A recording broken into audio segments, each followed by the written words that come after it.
ओम नमो भगवते वासुदेवाय। दोस्तों, कल के अध्याय में हमने जाना कि किस तरह माँ सती भगवान भोलेनाथ से प्रार्थना करती है कि हे देव, हमें हमारे पिता के घर यज्ञ उत्सव में जाना चाहिए। लेकिन भोलेनाथ मना करते हैं कि हमें बिना बुलाए किसी के यहाँ नहीं जाना चाहिए। अगर वहाँ अपमान होता है तो वो मृत्यु के बराबर होता है। तो आइए आगे के महात्म्य को जानते हैं कि अब माँ सती आगे क्या करने वाली हैं। अगर आपने चैनल को सब्सक्राइब नहीं किया है तो चैनल को सब्सक्राइब करके पास के बेल आइकन को दबाएं ताकि हमारे सनातन का ज्ञान घर घर पहुंच सके। आइए प्रारंभ करते हैं श्रीमद् भागवत का ये पावन महात्म्य। श्री मैत्रेय जी कहते हैं, विदुर जी, इतना कहकर भगवान शंकर मौन हो जाते हैं। उन्होंने देखा कि दक्ष के यहाँ जाने देने अथवा जाने देने से रोकने, दोनों ही अवस्था में सती के प्राण त्याग की संभावना है। इधर सती जी भी कभी बंधुजनों को देखने जाने की इच्छा से बाहर जाती तो कभी भगवान शंकर रुष्ट न हो जाएं, इसके लिए फिर लौट आती। इस प्रकार कोई एक बात निश्चित न कर सकने के कारण दुविधा में पड़ गई, चंचल हो गई।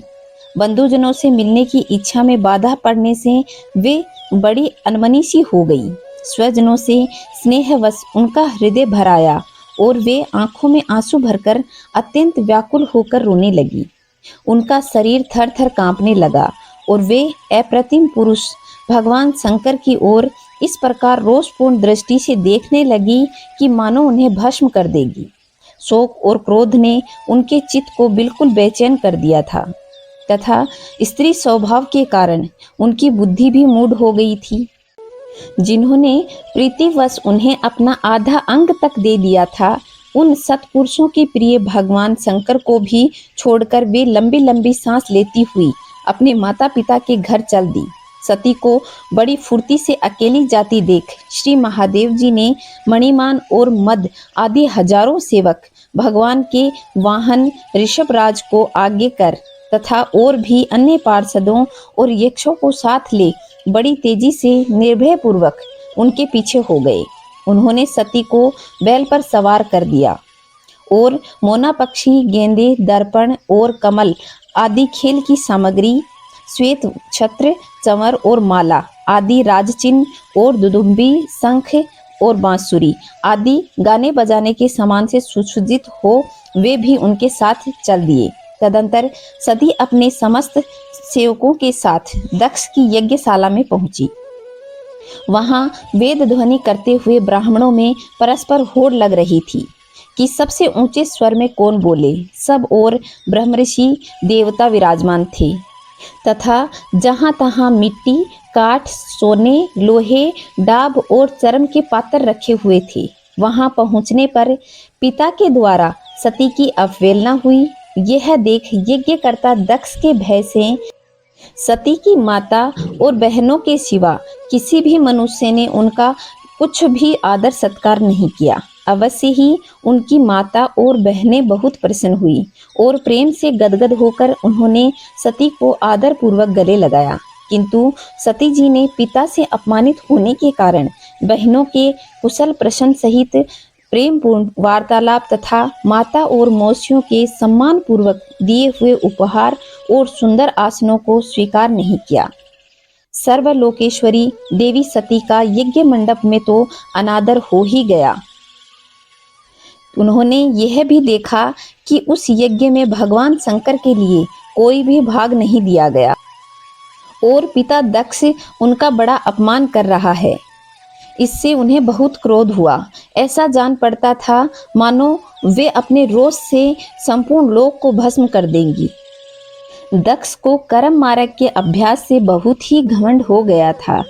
उसे शिवजी से द्वेष करते देख जब सती के साथ आए हुए भूत उसे मारने को तैयार हुए तो देवी सती ने उन्हें अपने तेज से रोक दिया और सब लोगों को सुनकर पिताजी की निंदा करते हुए क्रोध से लड़खड़ाती हुई वाणी में कहा। देवी सती ने कहा, पिताजी, भगवान शंकर से बड़ा इस संसार में कोई नहीं है। वे तो सभी देहधारियों में प्रिय आत्मा है। उनका न कोई प्रिय है न कोई अप्रिय है, अतएव उनका किसी प्राणी से कोई वैर नहीं है। वे तो सबके कारण एवं सर्वरूप हैं। आपके सिवा और ऐसा कौन है जो उनसे विरोध करेगा। द्विजवर, आप जैसे लोग दूसरों के गुणों में भी द्वेष देखते हैं, किंतु कोई साधु पुरुष ऐसा नहीं करते। जो लोग दोष देखने की बात तो अलग रही, दूसरों में थोड़े से गुणों को भी बड़े रूप में देखना चाहते हैं, वे सबसे श्रेष्ठ हैं। खेद है कि आपने ऐसे महापुरुष पर भी दोषारोपण ही किया है। जो दुष्ट मनुष्य इस सब रूप जड़धारी शरीर को ही आत्मा मानते हैं, वे यदि ईर्ष्यावश सर्वदा ही महापुरुषों की निंदा करें तो इसमें कोई आश्चर्य की बात नहीं है, क्योंकि महापुरुष तो उनकी इस चेष्टा पर भी कोई ध्यान नहीं देते, परंतु उनके चरणों की धूल उनके इस अपराध को न सहकर उनका तेज नष्ट कर देती है। अतः महापुरुषों की निंदा जैसे जनघन्य कार्य उन दुष्ट पुरुषों को ही शोभा देता है, जिनका शिव यह 2 अक्षरों का नाम प्रसंगवश एक बार भी मुख से निकल जाने पर मनुष्य के समस्त पापों को तत्काल नष्ट कर देता है और जिनकी आज्ञा का कोई भी उल्लंघन नहीं कर सकता। अहो, उन्हीं पवित्र कीर्ति मंगलमय भगवान शंकर से आप द्वेष करते हैं। अवश्य ही आप अमंगल रूप हैं। अरे महापुरुषों के मन मधुकर ब्रह्मानंदमय रस का पान करने की इच्छा से जिनके चरण कमलों का निरंतर सेवन किया करते हैं और जिनके चरणारविंद सकाम पुरुषों को भी अभिष्ट योग भी दे देते हैं, उन विश्व बंधु भगवान शिव से आप बैर करते हैं। वे केवल नाम मात्र के शिव हैं। उनका वेश अशिव रूप अमंगल रूप है। इस बात को आपके सिवा दूसरे कोई देवता संभवतः नहीं जानते, क्योंकि जो भगवान शिव शमशान भूमिस्थ नरमुंडों की माला, चिता की भस्म और हड्डियां पहने जटा बिखेरे भूत पिशाचों के साथ शमशान में निवास करते हैं, उन्हीं के चरणों पर से गिरे हुए निर्माल्य को ब्रह्मा आदि देवता अपने सिर पर धारण करते हैं। यदि निरंकुश लोग धर्म मर्यादा की रक्षा करने वाले अपने पूजनीय स्वामी की निंदा करें तो अपने में ही दंड देने की शक्ति न होने के कारण कान बंद करके वहां से चला जाए, और यदि शक्ति हो तो बलपूर्वक पकड़कर उस बकवाद करने वाले अमंगल रूप दुष्ट की जीवा को काट डाले। इस पाप को रोकने के लिए स्वयं अपने प्राण तक दे डालें, यही धर्म है। आप भगवान नीलकंठ की निंदा करने वाले हैं, इसलिए आपसे उत्पन्न हुए इस शरीर को अब मैं नहीं रख सकती। यदि भूल से कोई निंदित वस्तु खा ली जाए तो उसे वमन करके निकाल देने से ही उस व्यक्ति की शुद्धि बताई जाती है। जो महामुनि निरंतर अपने स्वरूप में रमण करते हैं, उनकी बुद्धि सर्वथा वेद के विधि निषेधमय वाक्यों का अनुसरण नहीं करती। जिस प्रकार देवता और मनुष्य की गति में भेद रहता है, उसी प्रकार ज्ञानी और अज्ञानी की स्थिति भी एक सी नहीं होती। इसलिए मनुष्य को चाहिए कि वह अपने धर्म मार्ग पर स्थित किए हुए दूसरे मार्ग की निंदा न करे। प्रवृत्ति और निवृत्ति दोनों रूपों में कर्म ठीक से करता रहे। पिताजी, हमारा ऐश्वर्य अव्यक्त है, आत्मज्ञानी महापुरुष ही उसका सेवन कर सकते हैं। आपके पास वह ऐश्वर्य नहीं है और यज्ञशालाओं में यज्ञात्र से तृप्त होकर के प्राण पोषण करने वाले कर्मठ लोग उनकी प्रशंसा भी नहीं करते। आप भगवान शंकर का अपराध करने वाले हैं, अतः आपके शरीर से उत्पन्न हुए इस निंदनीय देह को रखकर मुझे क्या करना है। आप जैसे दुर्जन से संबंध होने के कारण मुझे लज्जा आती है। जो महापुरुषों का अपराध करता है, उससे होने वाले जन्म को मैं धिक्कार देती हूँ। जिस समय भगवान शिव आपके साथ मेरा संबंध दिखलाते हुए मुझे हंसी में दक्ष कुमारी के नाम से पुकारेंगे, उस समय हंसी को भूलकर मुझे बड़ी लज्जा और खेद होगा। इसलिए उनके पहले मैं आपके अंग से उत्पन्न हुए इस सब तुल्य शरीर को त्याग दूंगी। श्री मैत्रेय जी कहते हैं, कामादि शत्रुओं को जीतने वाले विदुर जी, उस यज्ञ मंडप में दक्ष से इस प्रकार कहे देवी सती मौन होकर उत्तर दिशा में भूमि पर बैठ गई।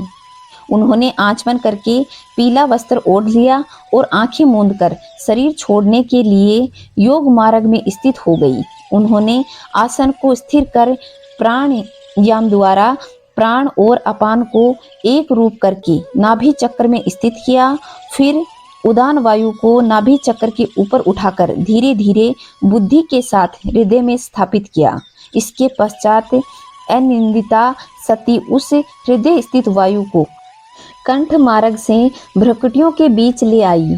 इस प्रकार जिस शरीर को महापुरुषों के भी पूजनीय भगवान शंकर ने कई बार बड़े आदर के साथ गोद में बिठाया था, दक्ष पर कुपित होकर उसे त्यागने की इच्छा से महामनस्वी सती ने अपने संपूर्ण अंगों में वायु और अग्नि को धारण किया। अपने पति जगत गुरु भगवान शंकर के चरण कमल का चिंतन करते करते सती ने सब कुछ भुला दिया और उन्हीं के चरणों में अपना मन रमा दिया और उन्हें कुछ भी दिखाई नहीं दिया। इससे वे सर्वदा निर्दोष अर्थात मैं दक्ष कन्या हूँ ऐसे अभिमान से भी मुक्त हो गई और उनका शरीर तुरंत ही योगा अग्नि से जल उठा। उस समय वहां आए हुए देवता आदि ने जब सती का देह त्याग रूप यह महान आश्चर्यमय चरित्र देखा, तब वे सभी हाहाकार करने लगे और वह भयंकर कोलाहल आकाश में एवं पृथ्वी तल पर सभी जगह फैल गया। सब ओर यही सुनाई देता था, हाय दक्ष के दुर्व्यवहार से कुपित होकर देवादिदेव महादेव की प्रिया सती ने प्राण त्याग दिए। देखो, सारे चराचर जीव इस प्रजापति की ही तो संतान हैं, फिर भी इसने कैसी भारी दुष्टता की है। इसकी पुत्री सुहृदय सती सदा ही मान पाने की योग्य थी, किंतु इसने उनका ऐसा निरादर किया कि उन्होंने प्राण त्याग दिए। वास्तव में यह बड़ा ही असहिष्णु और ब्राह्मण द्रोही है। अब इसकी संसार में बड़ी अपकीर्ति होगी। जब इसकी पुत्री सती इसके अपराध से प्राण त्यागने को तैयार हुई है, तब भी इस शंकर द्रोही ने उसे रोका तक नहीं। जिस समय सब लोग ऐसा कह रहे थे, उसी समय शिवजी के पार्षद सती का यह अद्भुत प्राण त्याग देख अस्त्र शस्त्र लेकर दक्ष को मारने के लिए उठ खड़े हुए। उनके आक्रमण का वेग देखकर भगवान भृगु ने यज्ञ में विघ्न डालने वालों का नाश करने के लिए अपहतम रक्षः इत्यादि मंत्र का उच्चारण करते हुए दक्षिणा अग्नि में आहुति दी। भृगु ने जो ही आहुति छोड़ी तो यज्ञ कुंड से ऋभु नाम के हजारों तेजस्वी देवता प्रकट हो गए। उन्होंने अपनी तपस्या के प्रभाव से चंद्रलोक को प्राप्त किया था। उन्हें ब्रह्म तेज संपन्न देवताओं ने जलती हुई लकड़ियों से आक्रमण किया तो समस्त गुह्यक और प्रमथगण इधर उधर भाग गए। तो दोस्तों, यह था माँ सती के प्राण त्यागने की कथा का अध्याय। आगे की महिमा को अगले अध्याय में जानेंगे कि अब भगवान शंकर दक्ष को किस प्रकार सजा देंगे और दक्ष का वध करेंगे। यह महात्म्य हम अगले अध्याय में जानेंगे। तब तक खुश रहें, मस्त रहें। चैनल पे पहली बार आए हैं तो चैनल को सब्सक्राइब जरूर कर लें। कमेंट भी जय श्री नारायण अवश्य लिखिएगा। जय श्री नारायण दोस्तों।